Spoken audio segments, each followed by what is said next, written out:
if I'm a customer looking to have my own trade show booth, in my eyes, I'm like, all right, I've got to order the booth and like reserve the space with the show. I've got to get my graphics and then I've got to print the graphics. I need a table. I need some chairs. Maybe I can rent those or I can buy them. Maybe they sell them at the show. How hard can it be? Everybody needs a lifeline in a strange trade show city. Whether it's a forklift that cuts across your nice clean floor or your table and a graphic gets kinked or dimpled or something's broken, there's no more helpless feeling than being in a strange trade show city. Let's hire the professionals to handle the logistics, help us with the design, and make sure that we understand what our booth's job is. This is the most cost-effective way to market your product and services. All the data points there.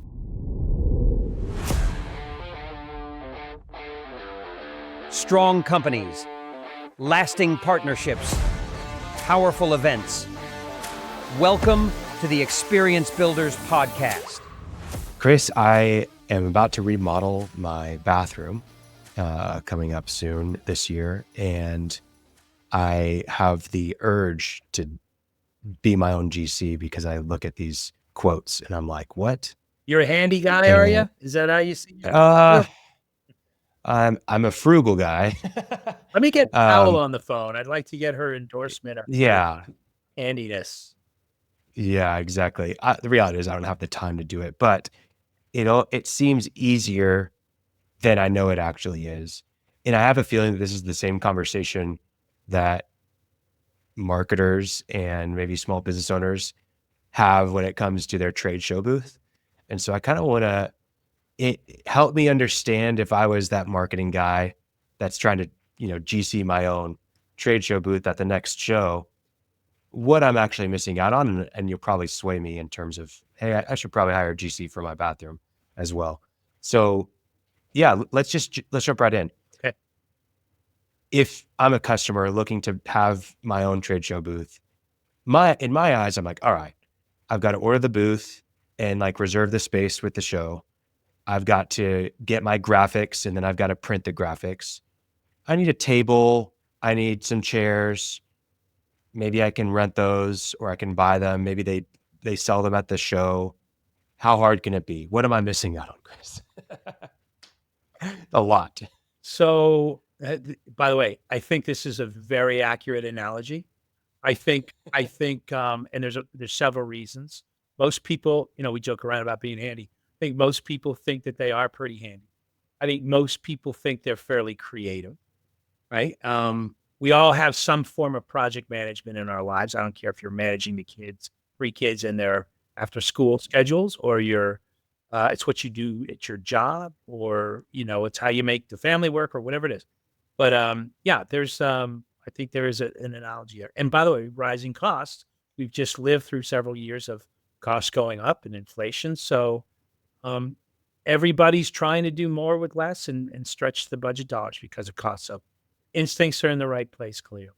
That said, when we sit down with a customer on an exhibit, or whether it's a partner or an exhibitor direct that we've been asked to participate, the first thing I always ask is what is your exhibit's job? What do you want that to do for you when you open that branch office? If I say, what do you want your new bathroom's job to be? Well, I need to have a toilet and a shower. Okay. But by the way, my wife and I just went through a very similar thing not 3 months ago. It was the master bathroom. So it's not just the functional things you need. We wanted it to feel kind of luxurious. And I mean, we were thinking about not just the shower and the shower tiles and the shower head. We were thinking about the mirrors that were on there and the lighting that was in the room and the flooring and the vanities. And do we need any other kind of story? Like, we went through all the functional stuff, but we started thinking about what we want it to feel like.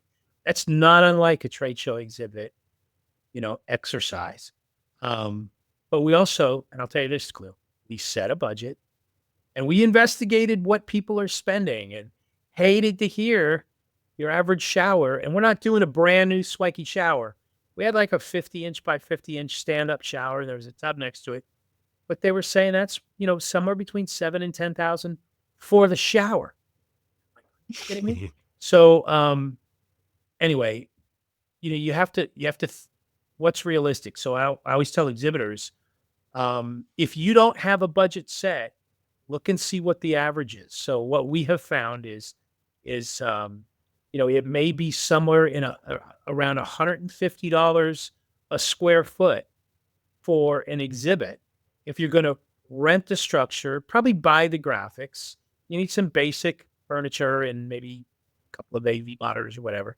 But if you're in a 20-foot by 20-foot space, that's 400 square feet, you're starting at about $60,000 is what the average spend is. That's not the highest end thing. And I'm not saying you can't do that a little bit better. On a 10 by 20, 200 square feet times $150, it's about $30,000. And you go, what? But that's, I think, and this is the conversation I think we should get into. What are all the costs that are you're probably not thinking about? You think about. Yeah, help me understand. I mean, Yeah. again, in my eyes, I'm like, all right, let's go to Home Depot, grab some tables, put some table skirts on them. Let's get some graphics printed, and we'll ship them to the show location. And then let's, bring a TV in and connect it to the power, and we'll have our slides just running in the background. Yeah. And let's go. So where am I missing? Where are my You're that guy. expectations out of whack and I'm misaligned? Because I know they So are. can I go back to the first question? What Yeah. what is your exhibit's job? And you're opening a Yeah. branch office for 3 or 4 days at a show.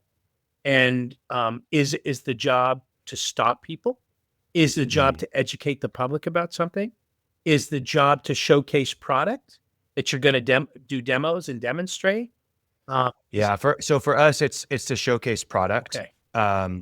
But our product is not very large, right? We Okay. don't have like ginormous displays.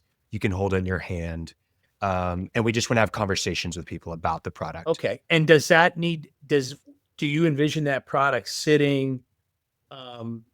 I could sit on a table. It's Okay. the size of your phone. I was going to say, does it need to be protected and under lock and key of an acrylic, kind of like a cell No. phone might be if you were a cell phone company? Or No, we're not worried Yeah, I about don't people understand. swiping these. all right, how important is it between people seeing your product? There's something that needs to be happening, either a compelling, maybe a big mural, or a video. Yeah, we want to have a video behind us playing in the background. We've got it. We want to have a TV that we can just loop the video. So can I ask you, what size space do you typically take when you guys get a booth at a show? Yeah. We got 3 people. I think we can fit into like a 10 by 10 or maybe a 10 by 20 if it's cost. Okay. If the cost's So okay. let me just, I'm gonna encourage you for the 200 square foot, not the 100 square foot. And here's why. There's surveys have shown that the average attendee at a show needs 50 square feet of space to feel comfortable coming in and talking to a stranger. So in a 10 by 10, you have how many square feet? We only have 100. 100. And I heard you say you wanted at least a table to put some product on, and you're going to have a backdrop that's going to hold. Is there going to be any place to sit? Ideally, yeah, we probably want some space conversation to to be sit. some furniture, and there's 3 of you guys, right? Right. And so you wonder we wonder why people keep walking past our booth. So I'm going to say, extend that to. I'd rather see you do fewer shows, better. So maybe have you in that 10 by 20 space, so there can still be, you maybe off to one end, that lead station out front that someone can be standing Okay. at. Okay, you've convinced me. 10 by 20 So you're makes in a 10 sense. by 20. Okay. And by the way, there's do you need any kind of storage of any kind? I don't know if you're giving anything away, coats, purses, laptop bags, any of that stuff. Where No, maybe we should be giving something away if we want to be better. I don't know. But we don't really have any plans besides just like some flyers that we'll put on the tables for people to pick up. Okay. Well, and I say that only because you don't have to make the decision today, but if you needed something for some storage, you could do out of a 6 meter wide, which is 20 feet back wall, you can have a 1 meter wide or even a 2 meter wide storage area. You still have, that front wall of the little storage room. There's a monitor that could go on there. There's graphic messaging that could go on there. Anyway, and that still gives you that might be helpful to put kind of our jackets, our bags. then that still gives you, 15 feet, 12 to 15 feet of billboard area, and maybe there's either some chairs or a small love seat and a coffee table. But something that if you were going to get into a more meaningful conversation with a prospect, you could transition from that greeting station, lead station area over to something else, and then the next person, the staffing is available to continue to talk to other people. So you want to think a Yeah. little bit about the flow, right? Where are they going to watch a video? Is that really just atmospheric so the people in the aisle can see that? If two of you are busy talking to somebody, maybe the video. But what's really happening there? Is it compelling enough to keep their attention for a few minutes? So anyway, when you plan your budget, have you guys planned? So in a 20-foot branch office, have you thought about how much you're going to spend for to do the show from soup to nuts? Well, you keep using the term branch office, and I haven't thought about it as an extension of our actual office and company. And I think that's probably better justified for me to do that. It's an extension of our brand. But honestly, I was thinking that we could get away with like $5,000 to do this. But just from you talking, even in the short amount that you have, I'm seeing that we probably need to increase our budget here. Yes. And well, and here's why. So I'm assuming you're going to have carpeting, either, you can't be bare concrete. So carpet and probably a basic level of padding that goes with that. So you're going to spend, maybe $4 or $5 a square foot. So let's just say it's $5. So 200 square feet. So you have $1,000 already you're spending on your flooring. You're probably going to need some power to power your AV, some lighting. Right. You might spend not just for the power drop, but there may be an electrician, a little bit of labor. Let's call it $500. You're at $1,500 there. We haven't shipped your exhibit in yet. So whether you use a local exhibit company or if it's you yourself, if you own something and you're shipping it in, you're probably looking at, I know your company's headquarter office is in Oklahoma City. If your show is, let's pick Las Vegas, the busiest city, you may spend somewhere in the neighborhood of $2,000 each way to ship, Khalil. So we're at your $5,000 spend. Just getting your branch office there, putting flooring and power down. We haven't built you anything. So, okay. Again, the average person, the average company spends all in on the behind the scenes costs, and the electrical and the furniture and the AV and all that stuff, somewhere in the neighborhood of $150 to rent a lot of those components and maybe purchase the graphics. I'm not saying, so let's say, $30,000 is sticker shock. We're going to work backwards from there. So one suggestion is, do you look at an exhibit builder in the city, wherever it is, Chicago, San Francisco, New York? Is there somebody close so I can reduce greatly that round trip? The shipping costs. Yeah. Because then those dollars can either be saved or they can go to something else designed to get people out of the island. Furniture. Okay. People go, well, but you might say, what would I save by doing that? So let's say instead of shipping, so I save the shipping of $2,000 each way, by doing it locally. You'll still pay a local delivery fee, but you might save 50 to 60%. And the only reason I say that is even though the local carrier might only have to go, so for example, we have a facility that's 3 or 4 miles from the 3 main facilities in Las Vegas.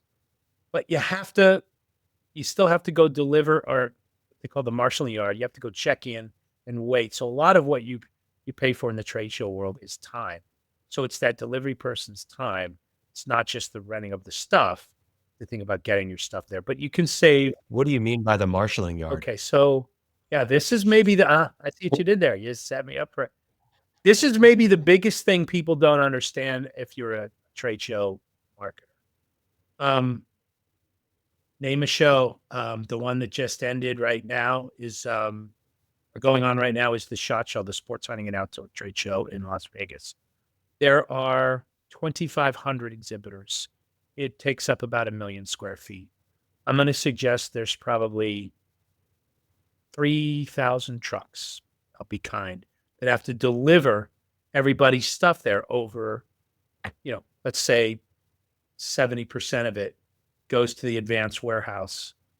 The general contractor that moves the show in and out, they trap that freight for you. But a third of it's going to go direct to the show. You're not allowed to go directly to the Venetian Expo Center, the truck. They have to go to the general contractor's either warehouse or what's called the marshaling yard. It's the designated area that your transportation carrier has to check in. And they have to check in and wait to be because there's so many trucks. Ironically, if you've never been to the Venetian, it used to be called the Sands Expo Center.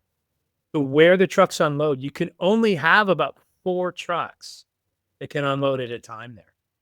So, and that, it's right off the Las Vegas Strip. So those trucks can't all line up there. They are waiting 5 to 7 miles away. And then, the freight foreman at site says, send over the next 10. 4 get pulled into the bay. 6 are kind of queued around the corner, and they wait to unload those. And I'm oversimplifying, but that's based. So marshaling is where the vehicles go to wait to be dispatched. The same thing happens during the move out. So all of that takes time. So it's not just the transportation. A lot of it, your rates are what it seems so expensive is because this is the process that's built in. I thought it was you just FedEx it and it shows up. So it's a little bit different. If it's under 70 pounds and if you can walk it in yourself, like a replacement fabric graphic, yeah. But if it's heavy and it needs a dolly or something on wheels, usually you're going to have to check it into the general contractor. All right. And you pay a cost for that. That's called material handling. That's different than marshaling. But, you pay by the weight of your stuff. So if your exhibit in its crate weighs 1,500 pounds, you might pay $100 per 100 pounds of weight. So you have $1,500. You have 15 100-pound units, 15 times 100. Yeah, $1,500. That's on top of your $2,000 each way to ship. So that's why. Okay, so that's the actual handling or. Okay. Budget creep kind of comes. All right, so 5,000 is completely unrealistic. I can see how we're getting closer to that 150. What are we missing on? I mean, we haven't built you anything yet. So let's talk about your back wall. So, let's do straight walls. It's got a bump out with a storage thing inside. We know it's going to have an AV mounting kit because you'd like to have a monitor. My suggestion is make the storage at least 2 meters wide. Make your monitor at least 50 to 65 inches wide so it'll fit on that. But you want something, remember, your video is going to be viewed, not like you and I are on the screen right now. It's going to be viewed on average from 10 to 15 feet away. So it's got to be big enough that it's going to capture somebody's attention and hopefully it's compelling. Now, you may move them in if you mention your product, if you get into specific details, fast forward, or you show a video clip. You may use it as a presentation and you're going to move closer.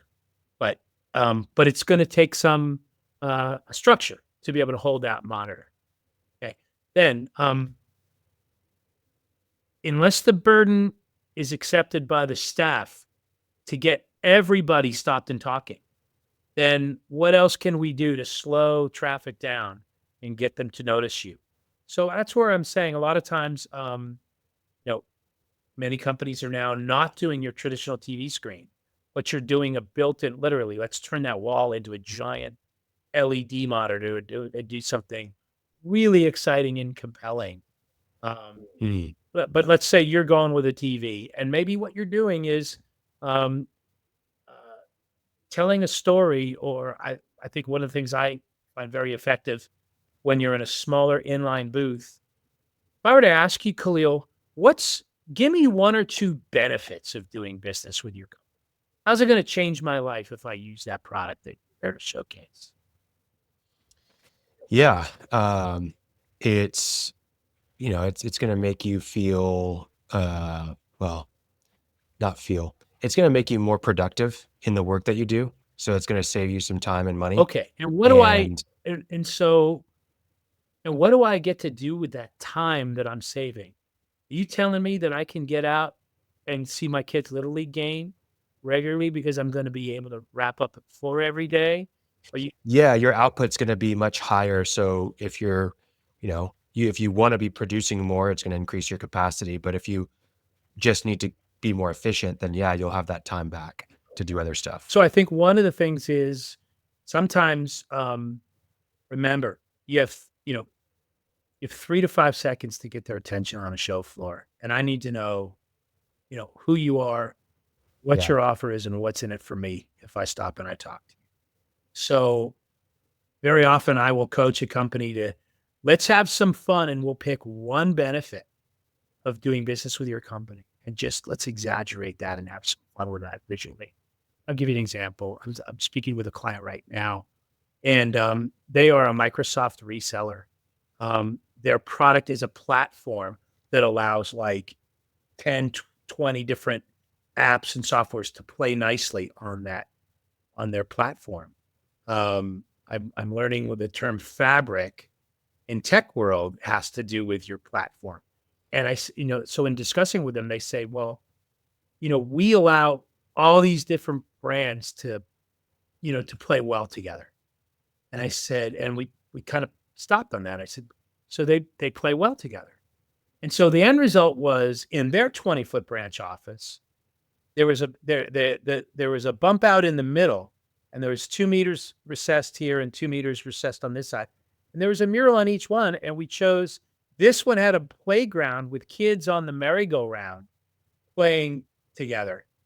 And this one had it was at a zoo with some animals playing because their giveaway was a stuffed monkey. So in the middle under the TV and the bump out, there was a shelf that had some of their giveaways, and I guess they're kind of known for that. But there was a conversation area, just some light furniture in each one where people could step in. There was a reception counter out front, which the greeting could take place and the pre-qualifications could take place. But it said, you know, something. The theme was playing well with others, and it had the logos of a lot of the partners around that TV. So it had the credibility of who their customers were.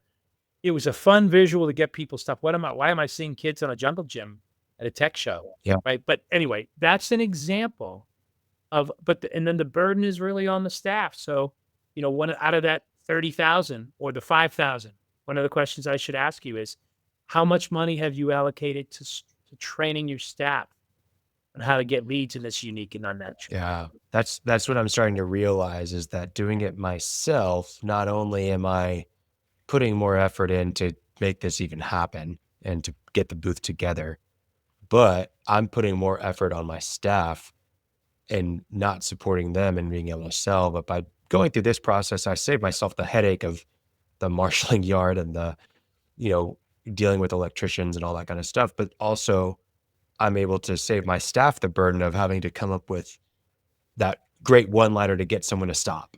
And Yeah. that energy of having to strike every conversation up Here's, rather than getting people to come in and say, "Oh, what monkeys? Why are you giving monkeys out?" here's the thing, Khalil. It sounds like you guys, have you always been kind of managing your own trade show program and the exhibits and putting that together? Or, No, that's kind of our culture is we tend to do things ourselves. I mean, yeah, this is we don't do a lot of trade shows, but everything that we do in our culture is like, all right, let's be problem solvers and solutions makers and let's fix it ourselves. yeah, But I get it. I see that this might not be the place to Well, do it. and I understand the pressure for that because costs have just, and we see it in our daily lives, but it's certainly happening in our business lives as costs have arisen. However, there's some great exhibit house companies that are out there. If you're in a big city like you are, many are local. They don't have to be local. If you're going to the same show every year, maybe you want a relationship with an exhibit builder who's in that city. I'm going to tell you something. You know, everybody needs a lifeline in a strange trade show city because Murphy's Law is alive and well at a business event. So whether it's a forklift that cuts across your nice clean floor, or a crate is swinging around and it whacks the acrylic wing on your back wall, or somebody bumps into or knocks over your podium or your table and a graphic gets kinked or dimpled or something's broken. There's no more helpless feeling than being in a strange trade show city and not. Oh, You can go to the service desk, and the general contractor can't always help in that emergency situation, but if they can, it's usually a very expensive proposition. So having a partner, I think internally, I think if your company makes the decision, let's focus on what we do, make our product great, going to get leads. It's the number one reason people go. And we need to get the right information so we can, qualify the opportunities and go after making sales. Let's spend a little more instead of 3 shows a year. Let's do 1, 2. Let's hire the professionals to handle the logistics, help us with the design, and make sure that we understand what our booth's job is. And then our people can behave in the booth in a way that's going to use the booth properly, and they know what their role is and what it isn't. And, what are we using as a lead capture device, by the way? Some great products out there, some great AI enhanced products out there that are very affordable that can help you capture that information and follow up faster. That's your job, right? Your job isn't really proving that you can on the Home Yeah. Depot and buy a bunch of PVC pipe and make yourself a cool back wall, right? So, and by the way, Yeah. what does that do for your brand? Does that make you guys look world class? Because you're trying to impress the big guys out there at the show, I'm sure of it. So we're Yeah. talking about things that are unexpected costs. Um, again, Well, I think also misunderstood. I mean, it's you don't know what you don't know. And as someone who's never really done the trade show thing and who's never remodeled their own bathroom, I don't know what happens when you right. are remodeling the second story bathroom and a hole goes through to your first So story. maybe Who do you call? maybe Yeah. we're gonna flush the idea of building your own booth. Is that what? That's what I'm leaning towards. And I think that same effort, energy, and spend that I would give to doing everything Yeah. myself, I can actually focus on being more strategic with this event and making the most out of it and worrying about how we're going to convert business rather than how I put two by fours together or whatever it I is. know we're coming to the end of our conversation, but one question: do you find a lot of your customers or prospects you've spoken to go to this show that you typically go to Yeah, every year, every year? every year. Okay, so listen, this is not unlike if you have salespeople that go out and make sales calls or appointments. Why not reach out ahead time and set some appointments? By the way, I have found that the attendees that go to show, remember, they've traveled the great distance, Khalil, and have spent money to go and talk to companies like you. That's why they're at the show. Their mindset is much different than when they're in their office doing their day job and they're getting bombarded with ambush phone calls from, you know, from cold callers and a million emails in, half captured in their spam box. They're in a different mindset when they're traveling to the show. So I think you're going to be really pleasantly surprised to engage. Your staff needs to know properly how to do that. But I think you can go to the show and book 20, 30, 40, 50 appointments about people to come by and see the new product that you're talking about. They're new and improved, new and something. That's the way we have to put it, language like that. But you can fill your dance card and and be very productive with great opportunities. Another conversation, maybe we'll talk about other things you can do to get your brand noticed. You might sponsor a breakfast or be one of the sponsors. Mm. I just saw somebody at a they don't call it Twitter anymore, it's X, but there was an X wall right in the general registration area, and you could, you know, pay some money to sponsor that, and your name is there, and everybody's around there, or sponsor the Wi-Fi cafe or something like that. And this Mm. is, this may be a couple of years down the road for you, but it starts with making a great first impression. And by the way, much like your bathroom project, reason I call it a branch office when you're going to a show is it reminds me to think about all the things that you think about as if you were building a real branch office. You think about how much space you're Yeah. going to need, like we talked about. You think about your electrical requirements. You think about your audio visual requirements. You think about seating. Is it for you, for your customer? How much space do they need to feel comfortable coming in and talking to me? How am I going to capture information and follow up and follow through after? All of the tools I need to do that. So the branch office, and then there's a dismantle. When's the last time, when you were building, when's the last time you were going to say, I'll build you the bathroom, Khalil, but we're going to pack it up and ship it 2,700 miles away. And you're going to use it there for 4 days. And then you have to build it with materials that are a little bit different too when you put it. Yeah. So it's a good way to break the pattern of thinking that this is just, kind of a casual thing you're doing.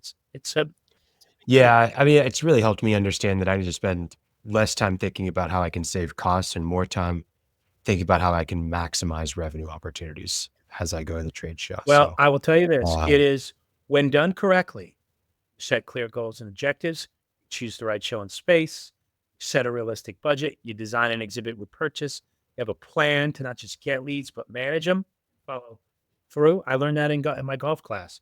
Well, follow up, you follow through all the way through, right? And finally, you want to measure, was any of this, how effective were we? You need a system of you do that. This is the most cost-effective way to market your product and services. All the data points there. So, again, a great exhibit house partner can help you do that. If you need more than just a booth, if you need help with a strategy and creative, then what good options out there. Chris, you've taught me a lot. This is eye-opening to say the least. But I think it's a good conversation for people to hear, because most of the stuff you see on the internet is just, I don't know. It seems very surface level. It seems very basic and rudimentary. And I think this really helped me understand, like, no, I'm running into some serious issues if I try to do this by myself, and I'm missing the point, more importantly. Well, hopefully we tackled a few things for you to think about. Always available to have broader conversations. And the last thing I could do is good luck with the bathroom, man. You've definitely made me second guess the bathroom, because I know there's just as many complicated things that could happen. So, all right, buddy. I'll see you in the next thanks, Chris. conversation. All right. Sounds good. See ya. Peace. Thanks for tuning in to the Experience Builders podcast. Don't forget to follow us on Spotify, Apple Podcasts, and subscribe to our YouTube channel for more great content. Visit our website at crewxp.com to learn more about us. See you in the next one.